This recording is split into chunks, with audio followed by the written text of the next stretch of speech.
Hi, it's Kim McGrath with Expressions of the Universe with a vernal equinox, lunar and solar eclipse, Aries season, April messages, stars and cards for all zodiac signs. I'll definitely be time stamping this because I think it may be a little long. I posted cards for all zodiac signs from this Kyle Gray deck. It's Angels and Ancestors. So check that out on Facebook and Instagram. I really wanted to come on here, was thinking about doing a live, and then I just really didn't feel like socializing, like, you know, people too peoply out there. So the sun has moved into Aries. We're in the first day of the equinox. You can try my annual balance challenge where you try to balance a broom or an egg. It should hold upright, balancing a broom in the middle of your room. It should hold upright because the earth is equally balanced today for the next 3 days, equal light, equal dark. And that's always a fun challenge. I haven't done it yet today. The equinox came in on March 19th at 11:06 p.m. Eastern Standard Time. So that would be 2 a.m. in the UK. It would be 9:06 p.m. Pacific Coast Time. I wasn't awake, so I wasn't going to try the challenge, but I'm pretty sure, if I remember correctly, it can carry in for the next 24 hours doing that balancing test.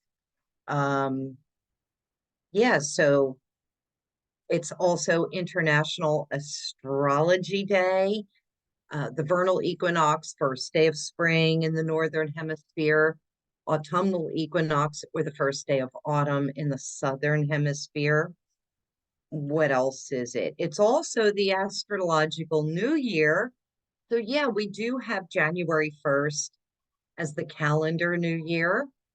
There's also the Chinese Lunar New Year, which is the first official new moon in the sign of Aquarius. So it will show up either in January or February, depending.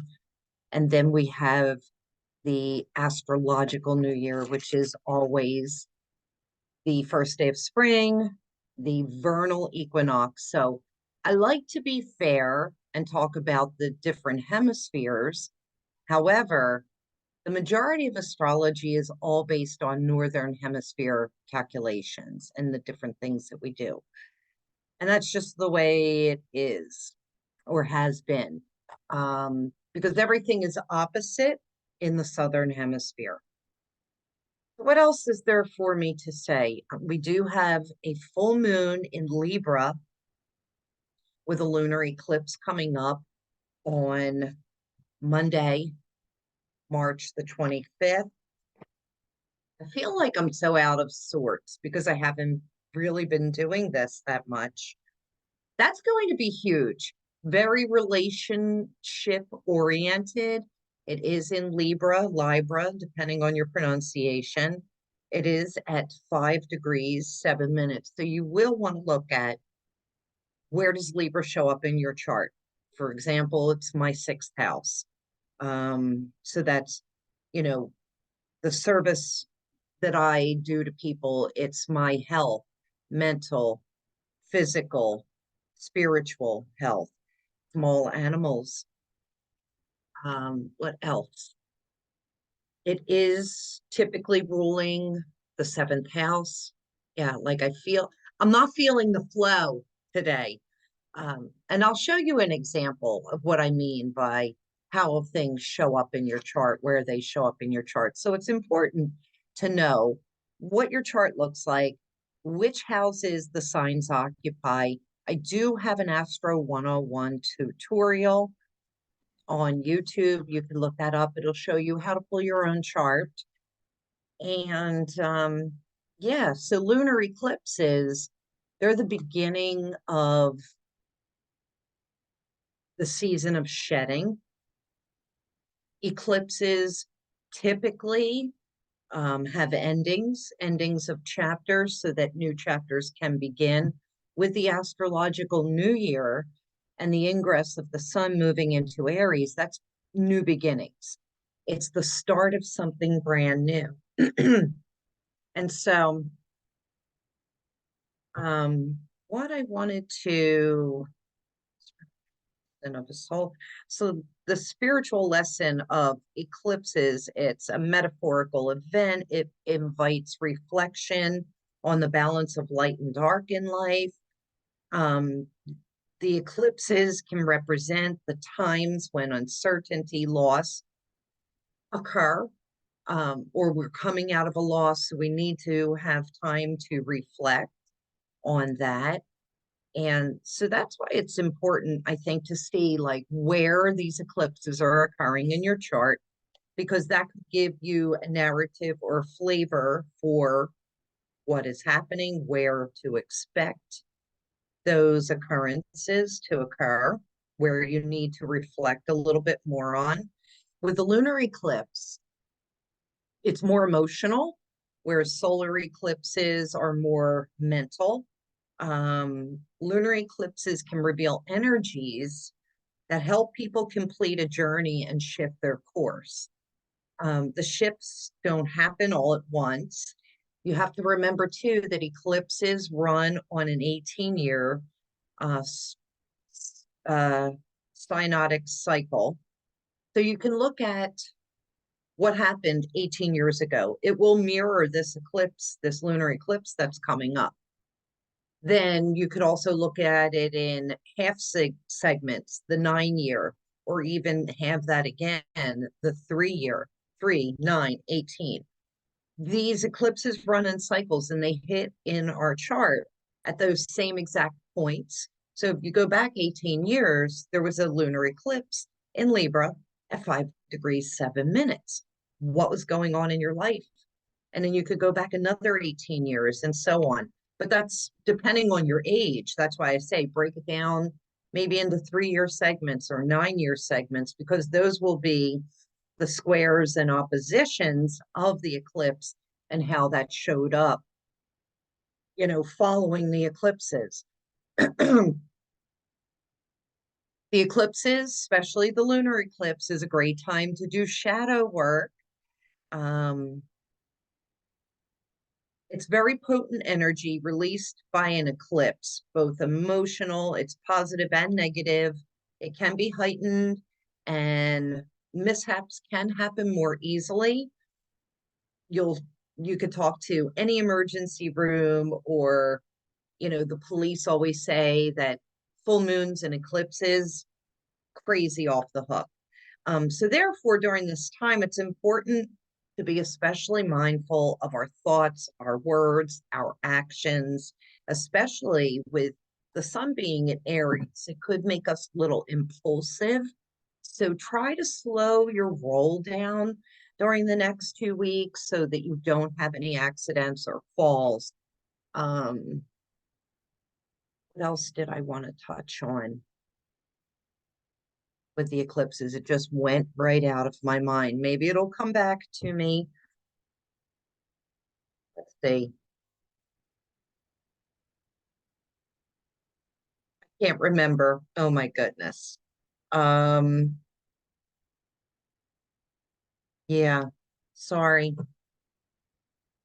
There could be revelations that come out during eclipses, and I just remembered what I wanted to say. So important, because we have a full moon coming up with the lunar eclipse. You don't want to make moon water. You don't want to charge your crystals.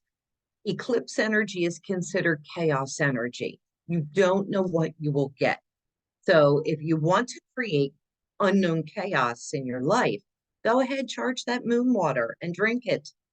There have been a lot of studies that show people that had moon water during an eclipse, or even on the new moon with the solar eclipse, had died a lot of cultures cover up their water vessels or they drain them out because of that chaos energy. They cover their food. A lot of cultures don't even eat or drink during the 3 days of the eclipse, that energy on either side. There are some cultures that will put tulsi leaves, it's a type of plant, into their streams where they get their fresh water, into the oceans to cleanse and purify. You can look that up. And I know that I've written about this before because a lot of people ask me, well, why wouldn't you want to do your charging? Wouldn't it be more super powerful? Yes. However, like I said, chaos energy. And we cannot predict all of the different outcomes that can come from chaos energy.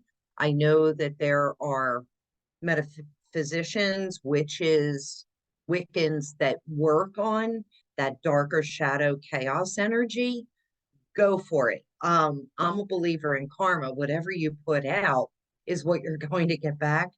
And I don't need any bad luck, right? I don't think any of us do. So that was what I wanted to mention. And then we have a new moon in Aries and a total solar eclipse. We will not have another total solar eclipse like this in the United States until 2044. This total solar eclipse crosses the United States from a previous total solar eclipse, creating an X in the map. You may have seen that on Google. I do have a picture of it right here. There's been a lot said with this eclipse and how it will affect the United States, especially because the United States is in its Pluto return, and there's a lot of upheaval going on in this country politically.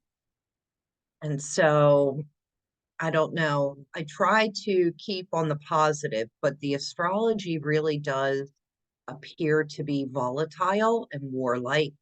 So here's just an example of the eclipse path. So this was a previous eclipse in 2017, which rocked my world, I will say that. And then this new eclipse beginning here down in Mexico, crossing over, it will hit Texas first and then come up through the United States, cross into Nova Scotia and move out. It will hit all of the New England states, not Massachusetts, though. It will hit parts of Canada as well. I did get special glasses. I thought I had them over there. Walmart is selling the glasses for $1.84, I think it is. And I found them at the front of the store where you pick up your cart. And so I picked up 4 of them for me and my family so that, maybe we can see it, because Pennsylvania is one of the areas that the eclipse will be running through. I won't be able to see the total, but I believe 90%. If you are along the path of this eclipse, you will see 100%. It may go totally dark during that time. So I'm going to stop sharing. Yeah, so that's it for the eclipses. Hopefully, maybe I'll come back with some more information on that. But while I'm at it, let me share my screen again. Pull up the chart that I have for the vernal equinox. And this is my astrology program. I don't have the slides made up, but I like using this because it's animated and I can move planets around, which is nice. So the vernal equinox, a lot of astrologers will look at this chart and determine what the year could be like based on this chart. Of course, depending on where you live, the planets could be in different houses. I'm looking at it from where I live and my perspective on the East Coast. The longitude for East Coast is the same, the latitude's different, so that could have a slight shift in the degrees of the rising sign and a slight shift of the house cusp. But if we put all of that aside and we just look at the aspects that the planets are making, we have huge stellium here in Aries. That is the beginning of something brand new. Sun moves into Aries at 0 degrees. It is, or will be, conjuncting the North Node. That's when we'll have the eclipse. Mercury, Chiron, Aries, which is Mars's sister, goddess of war. So that's very prominent. And I want to point out, although the sun is technically out of sign in a conjunction out of sign, just, 22 seconds prior, it was conjunct Neptune, which gives us this maybe delusion of grandeur, that feeling of fogginess should be lifting. So many of you reached out to me telling me about walking around in a fog, not having mental clarity. That has a lot to do with it. Now that the sun is in Aries, that should be lifting. Pointing out that Scorpio is the rise, is what was rising up over the horizon during this equinox. This is indicating the battle against oneself, so to speak. And it's really evident when we look and see, Mars and Pluto rule Scorpio.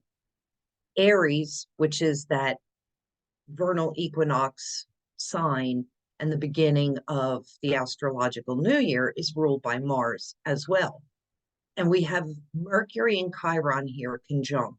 This will play a huge role in the total solar eclipse on April 8th because the sun will conjunct Mercury and Chiron. Mercury is currently in its shadow in preparation for a retrograde that begins on April 1st in Aries. I've posted about that. So what I'm picking up from that, and it's in the 6th house of our health, okay, which a lot of it has to do with mental health. So when I look at this as a collective, we are having to deal with wounds of the self, which is Aries. A lot of this is, it feels as though it's like we're fighting against, it's us against the world, but it's really us against ourselves and our own wounds of the self. Mars will be moving into Pisces, I believe, at the end of this week that I'm recording this. Yes, March 22nd. So that really waters down a lot of that Aries energy that we're coming into, because it makes Mars softer and gentler, which will be much needed because you look, Pluto and the moon is in Leo, which is my lunar return. So I'm feeling pretty good. It's in opposition to Pluto. And that's definitely war and combat and fighting and arguing and opposite sides. Very emotional and very tactical on one end. That's a lot of what this Scorpio ascendant is bringing. And it's all up in here. And that's where we go with that Mercury. So Mercury typically is a co-ruler of the 6th house and the 3rd house. So a lot of this is a battle of the wills, mental. I pick up a lot of mental illness or mental unwellness coming out of Pisces season. So I would highly recommend maybe talking to somebody, seeking some therapy, whatever, because I'm seeing, mental unwellness everywhere. And it feels very combative, very argumentative. And it's like these scenarios that people are making up in their head. A lot of this also with Chiron conjuncting, there's a lot of emotional and mental immaturity that I'm seeing. It's like going back to the playground and, who's the bigger bully? But a lot of us are bullying ourselves. Uh, yeah, very, very, a lot of emotional and mental immaturity, and focus on things that are truly really not important. So, one great thing about the sun's ingress into Aries, it opens up our creativity. It opens up the doorway for us to play and to let go a lot of those anxieties. So we are getting assistance from the cosmos if you are feeling those feelings that I just mentioned. Also, the Leo moon is extremely creative. I have it here in the ninth house, which is expansive, seeing bigger perspectives, opening our minds to other perspectives, other people's opinions as well. So a lot of it has to do with really listening to what other people are saying and not just be focused on, our own emotions. Another item to point out, we have Venus and Saturn are conjunct in the fourth house.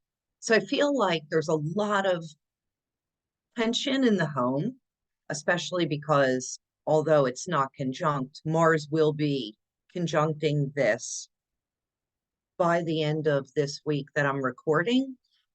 So what I pick up from that is the ability to commit to something, but it could go on the opposite end. There could be a lot of resistance. This eclipse, the lunar eclipse on Monday with the full moon, there could be the ending of a lot of relationships. That's just what I'm picking up. And discarding of relationships. This could also be ending the way that you relate to yourself. And so with this restriction, Venus just wants to be all lovey-dovey in Pisces. However, you've got Saturn conjuncting saying, you know what, hold back. Take a look at your situation, take a look at the people in your life. And are they really who you think they are? Are they worthy? Like do a pros and cons list. A lot of things are going to come up mentally with Mercury and Chiron in Aries. And we'll see more of that in 2 weeks with the new moon and the total solar eclipse. Things will be illuminated, things that were once hidden. So this is not like a one and done process. Like, oh, the eclipse and the full moon happened. No, these things linger over time. That's why I talked about the 18-year cycle, because they are activated at that time when they occur, but they carry out. And so, like I said, it's so important to see, well, where does this show up in your chart? For example, if I did a bi-wheel and I pull up myself, and then I do the full moon lunar eclipse, which is on Monday. I'm not going to do this wheel style. Excuse me. Just do a simple wheel style.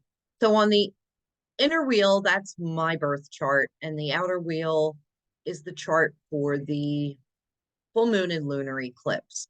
So I look and I see where are things occurring.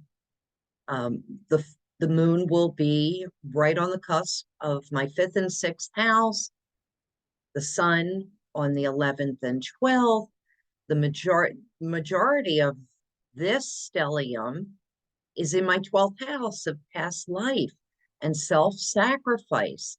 So this is saying, like, stop sacrificing me for the benefit of the other. Also, Jupiter, Uranus will be in my first house. So what does that mean? Not allowing myself to be restricted, to expand, to be grandiose, to not hold myself back. So that's the way I look at that.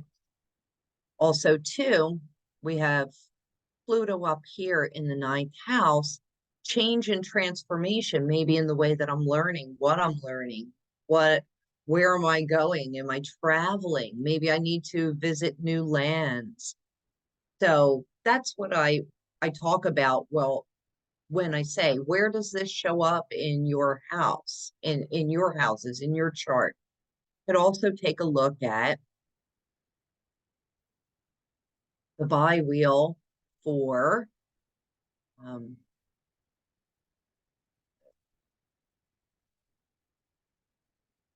where's my chart? For this vernal equinox, the same thing. So my chart will drive where it's showing up in the chart. So very much the 10th, 11th, 12th, 1st houses. Everyone's going to have like 4 houses where the majority of the planets are lying. So you just have to look at your chart and see, well, where's Pisces, Aries, Taurus, even Gemini, because Jupiter will be moving into Gemini later this spring. So yeah, it really gives you an idea of what's happening. And then when I say lunar return, so here's my moon in the 4th house. And the moon right now is at 3 degrees of Leo. It will be approaching my moon. So probably by tomorrow, maybe later tonight, as I'm recording that, they will begin conjunct each other. This will bring up a lot of emotion, possibly regarding the 4th house, which is the home. And many of you know, I just lost my sister and my brother-in-law. My son-in-law lost his grandmother. My daughter's best friend lost her grandmother. Of course, we have beautiful Ruby Sky, my granddaughter, to help us through that. But I have to tell you, that's where a lot of this is showing up for me in my chart. So there are going to be things that come up with the home and the family. Also, too, I look at the 11th house, what's happening with my friends, my dreams, my hopes, my wishes, possibly some tension at work with Mars in the 10th house. And then once again, that 12th house theme that I know is going to be prominent for me anyway, with the total solar eclipse and the new moon in Aries. I will have to be doing a lot of introspective work and take a look at, why do I have an incessant need to always want to be helping others? That's the self-sacrificing part of the 12th house. So that just gives you some example of how to look for that in your own chart. Let's see, what else do we have going on as far as planetary ingresses? I think Mars moving into Pisces on Friday, March 22nd, is really the only thing happening to wrap up the month of March. And Mercury is in Aries. It will stay there until the middle May because of the retrograde. And I found a really cute meme for the retrograde. I can't wait. Any of you Sex and the City fans, you will definitely get that. Mercury will be moving into Aries on April 5th. So passionate. Our love lives could be fired up. However, remember, Mercury will be retrograde, so it may not last. Let's see, anything else? Not seeing the sun moves into Taurus on April 19th. That's pretty much it. Pretty much it for the month. Mercury will dip in to, oh no, I'm sorry, Mercury goes direct on April 25th, but then it's in the shadow till mid-May. And then Venus will enter its home sign of Taurus on April 29th. So that pretty much gives you the flavor of what is happening. More to come on that. Let's get into the cards.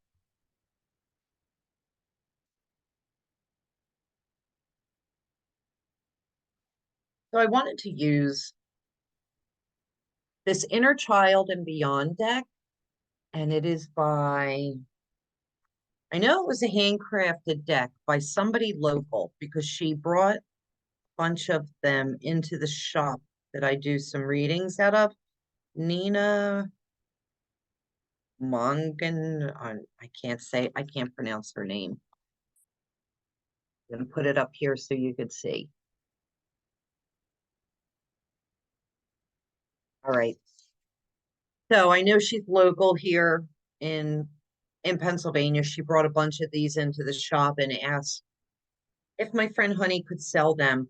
And what this works on are wounds from past lives, wounds of our inner child that are created in our childhood. So I thought that would be good, but I really love the newness and the openness and the creative aspect of the sun moving into Aries, getting us out of that Pisces season, getting us, out of the water and into the fire. So I really wanted to use the Dreamweaver's Oracle because it's so inspiring. So I think I may do both decks. I already shuffled them. I am going to use the guidebooks only because I don't really know either of these decks. These are funky cards. So to try and figure out what they mean to me may not necessarily be the meaning, and maybe that's what I should be doing, is just working with what I'm picking up. Maybe I'll do that. And then this deck, I really haven't had a chance to explore, even though I've had it for probably a year. I did pick 2 cards for the collective,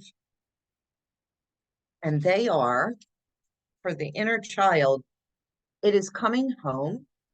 And what I was getting from this is a couple of different meanings. The first that hit me is a lot of people are passing, a lot of people.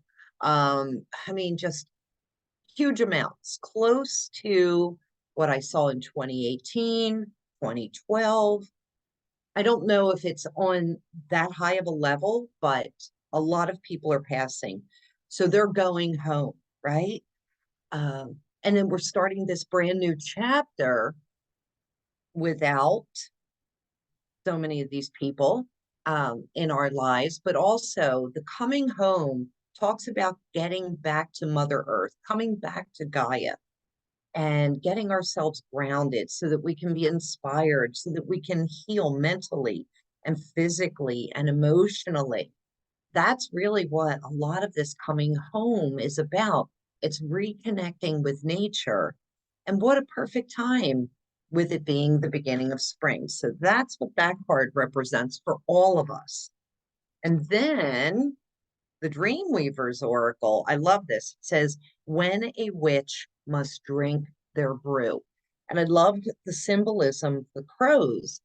So many of you may or may not know, I know I've told a few people, I saw in my solar arc chart over a year and a half ago, nearly 2 years ago, that I would be losing both my brother-in-law and sister very close to each other. I predicted the time to be around December of 2023. So it really was no surprise. And I keep seeing the 3 sentinel crows, which is very indicative of protection. However, they also notified me symbolically of passings that were going to happen. I had recently gotten a reading, and a card came up. It was actually a casket with white lilies all around it. And the reader tried to make it into a positive symbol. And I said, oh no, I saw three crows on my way here. Three crows, someone's going to go. Is that how the rhyme goes? Three crows, someone goes, something like that. So I knew that there was another death coming and following my brother-in-law, and it turned out it was my sister. So that's what that meant to me. This card, however, let me find the symbolism. It says, when a witch must drink their brew. Kind of what I picked up from that immediately was like, oh, if I'm making a potion, I have to drink it. So you don't want to be poisoning other people, right? That's kind of what I was picking up. This says, though, the essential meaning being unapologetically comfortable in who you are, trusting and knowing your own magic, being authentic and inspired, the courage to own your values and who you are, not succumbing to the spell of society. I love that. And that's so very symbolic of the sun moving into Aries, the vernal equinox, the beginning of the astrological new year. This is about owning who we are, owning our own magic, our own creativity. I love it. So those are the collective messages. Now let's get into the cards for all zodiac signs, and just myself up here. Want to look at your sun sign, your rising ascendant sign, your moon sign, maybe where you have a cluster of planets, also known as a stellium. I know that the fire signs are all going to be going through Mercury retrograde this year. So that's Aries, Leo, Sagittarius. That'll be very prominent.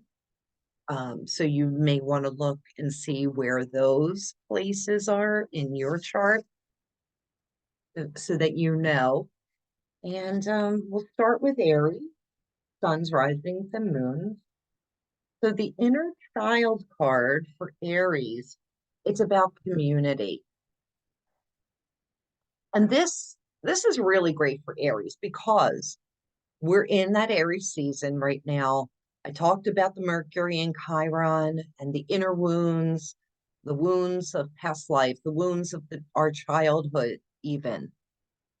Wanting to separate us and be very independent. Aries is a very independent sign and wants to not depend on anybody and do everything on their own. This card, though, is saying it's essential for you to come together in community and work with other people, be with other people for the love and the support that you need. Okay, so then you have all the diamonds in the sky. So all the diamonds in the sky, that's card number 10. I love. And this says the essential meaning is limitless potential and possibilities unique to you, moving out of limiting beliefs, reaching for the stars, and trusting that you will reach them. Love that. Okay, Taurus, you have sacred desire. So maybe there's a part of you that has these desires, wants, needs, had been squashed when you were younger.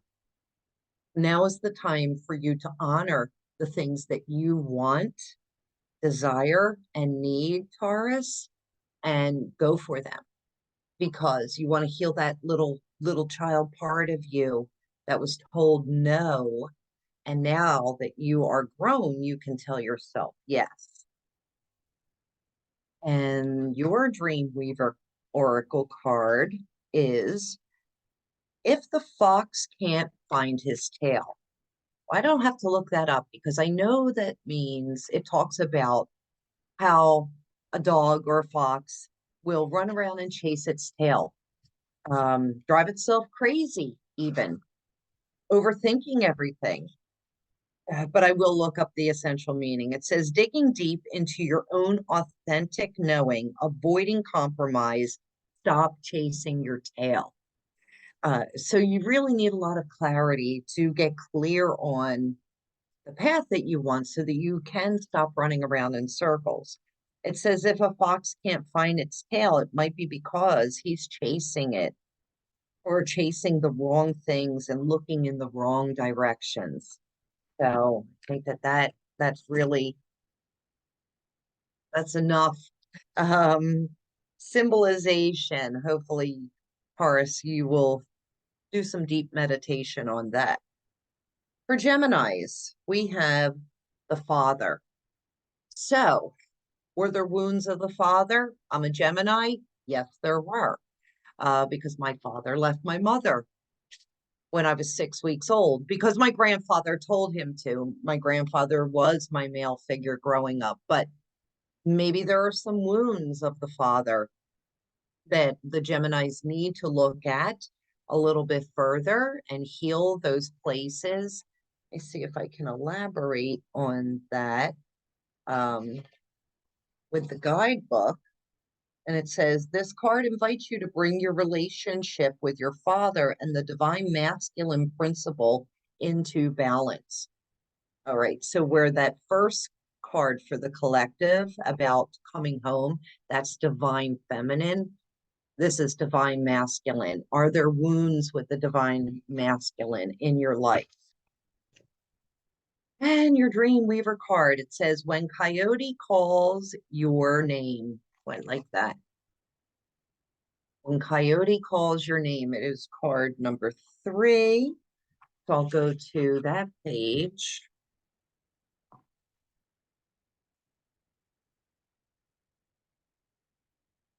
And the essential meaning is divine detours, the value of not getting what you want. Or I should say, the value of not getting what you think you want, discovering greater treasure when you are forced to change course. Sometimes you find yourself confused about your direction. You may have been so sure you were meant for this situation, this job, this love, this thing, and you're forced to walk away. I think that's the universe's way of protecting us and guiding us in a better direction, right? All right, Cancers, you have transformation. I'm picking up a very feminine energy from from this card. Transformation of the way that you treat yourself. Are you gentle with yourself?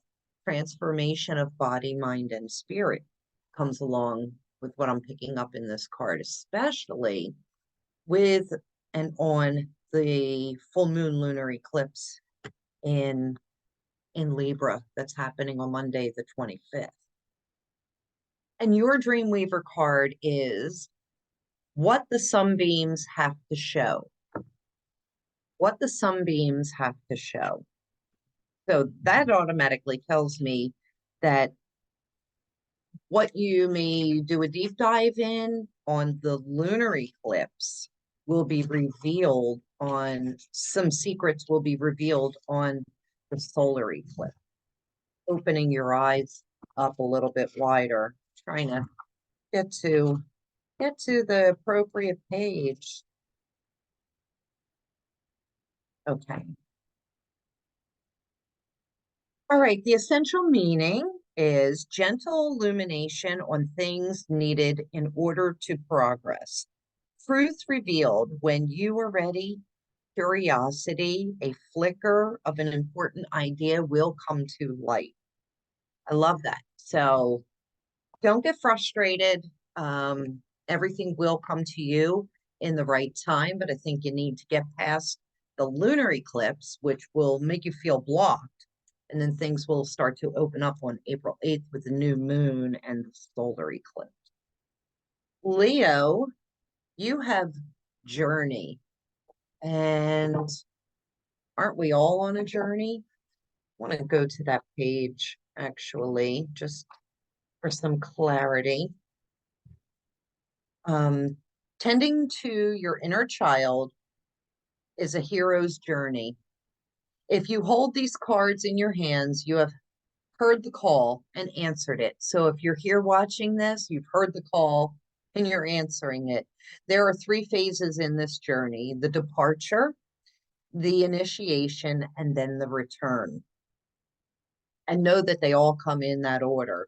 You're going to prepare for the quest, and then you will meet obstacles and overcome them. And finally, you will return home having integrated all the lessons and insights of a very long journey. So don't be in a rush. There's a process going on here. Okay. Oh, put it down. And your Dreamweaver's Oracle card is Time to Dance Around the Sun, which is such a Leo card, isn't it? And that is card 37. Go to that page.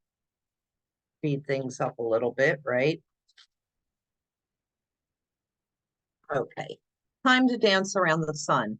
The essential meaning: victory after hard work, celebration of achievements, and having the advantage to win. So, you have to go through this journey, this process of preparation, meeting the obstacles, and then coming home to a victory.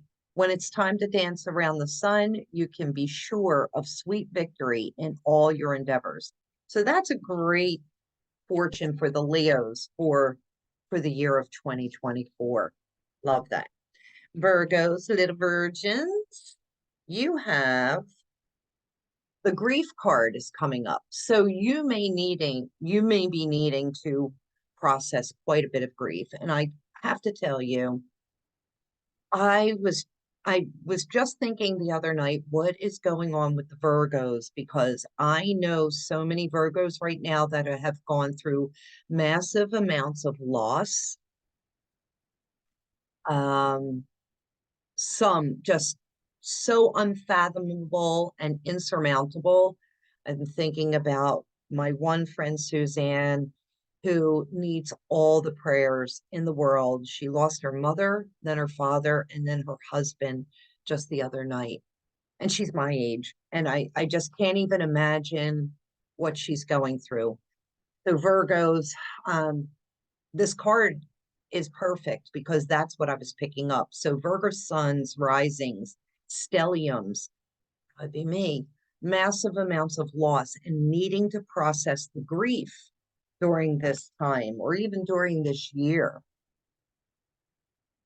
And your Dreamweaver card is Let Your Dreams Be Woven True. Card number 5. So that has to do with change, massive change and loss as well. All right. And this says the card of the Dreamweaver's co-creation partnership with divine powers, trusting your dreams will be in alignment with your soul's destiny, surrendering your will to a higher power. And that is very much how you process massive amounts of grief. Human beings often believe they create their world through their power of determination and will alone. Hard work and effort, striving, ambition, focus, imagination, and desire are all worthy components of reality creation, but they are not the only ones. To truly be an empowered co-creator and work your magic in the world, you need to remember you are in partnership with the higher power, and it's time for you to surrender to that higher power and stop fighting against it. I think that's a good lesson for all of us. Libra, big, huge full moon and lunar eclipse. And the fear card is coming up, asking for you to face your fears, face those terrors, what has been holding you back, because it's all up in here. And that's very indicative of what is going on in the astrology right now. So right now, Libra, facing your fears, because the worst that could happen is hearing no, right?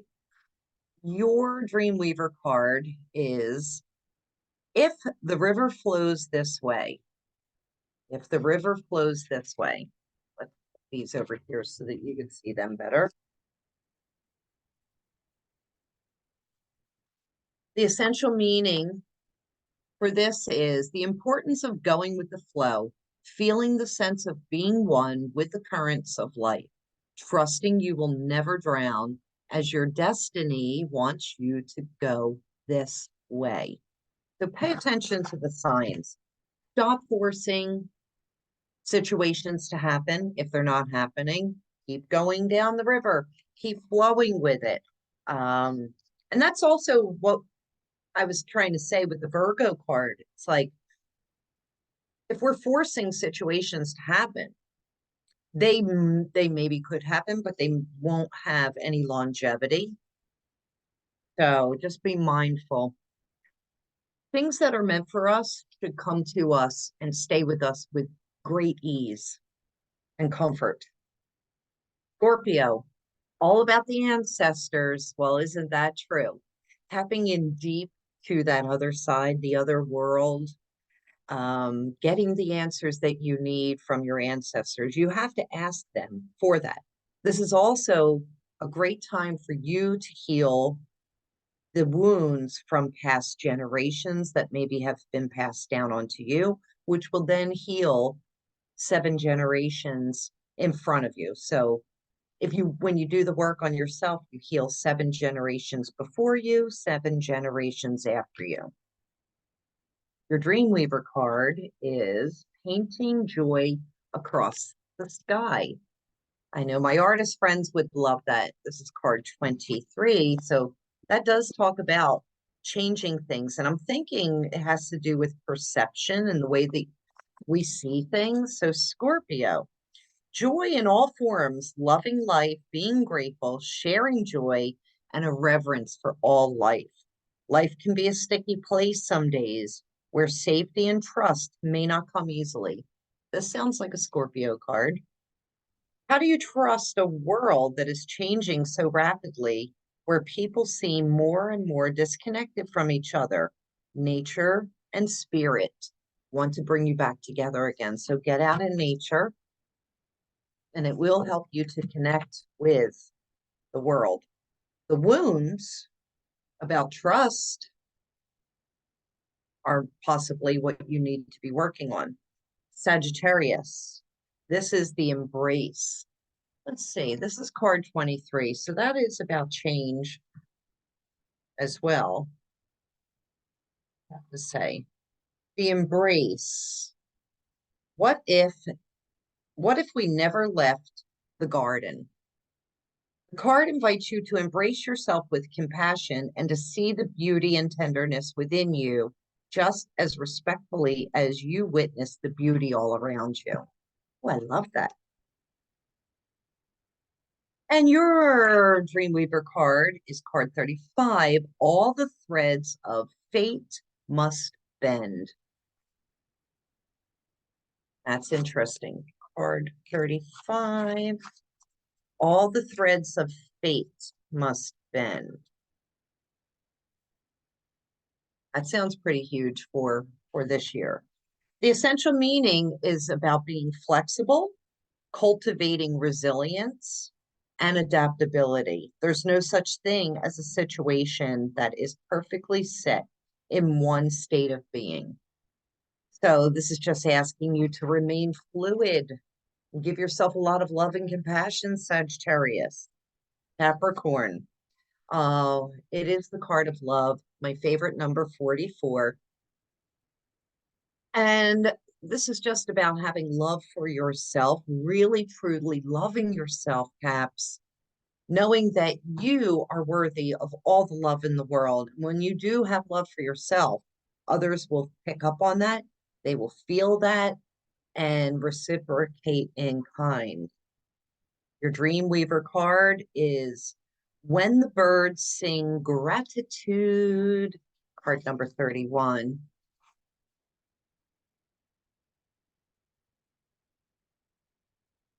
And Capricorns, I'm sure that you're probably feeling pretty good now that Pluto is out of Capricorn. It will be dipping back in a retrograde in September.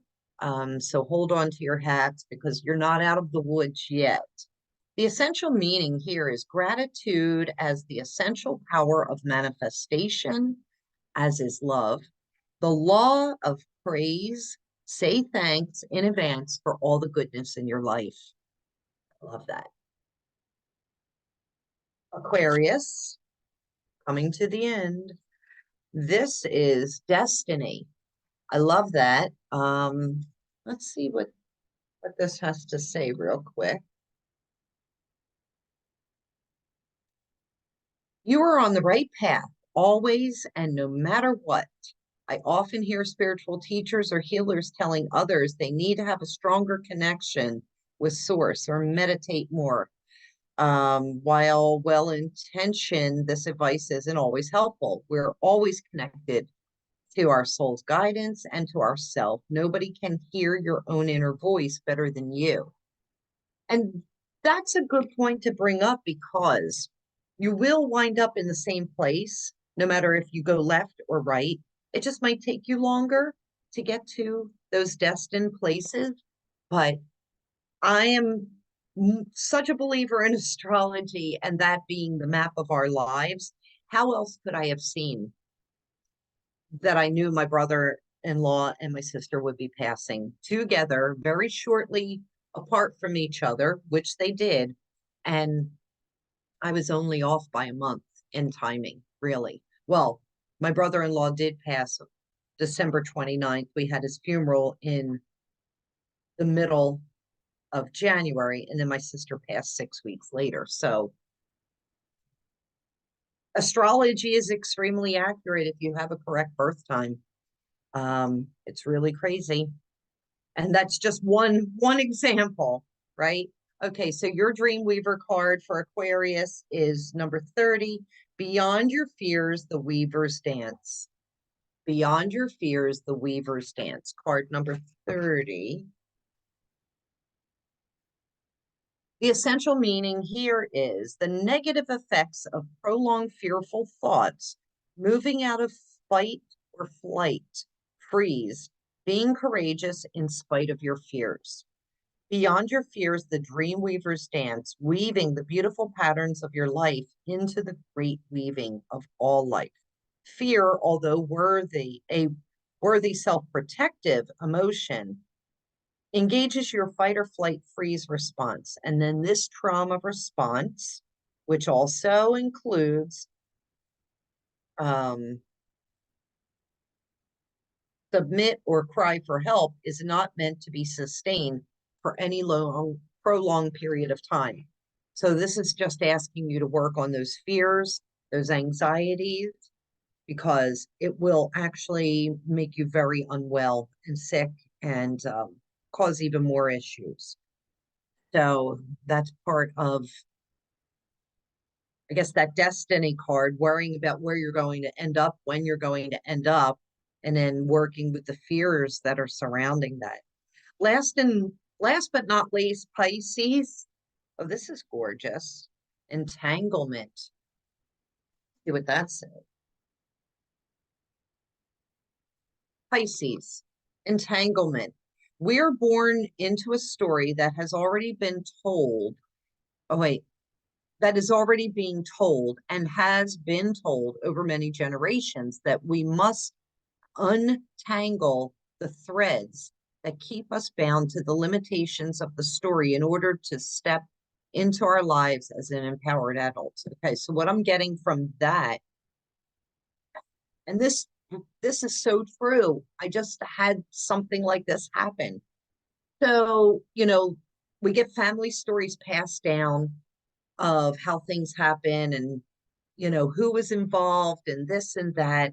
And it's kind of like whisper down the lane. The story gets distorted over time, memories fade and, change the story up. And then we're bound to that story. And it affects how we live in our lives, right? Because we've been hearing these stories since we were children.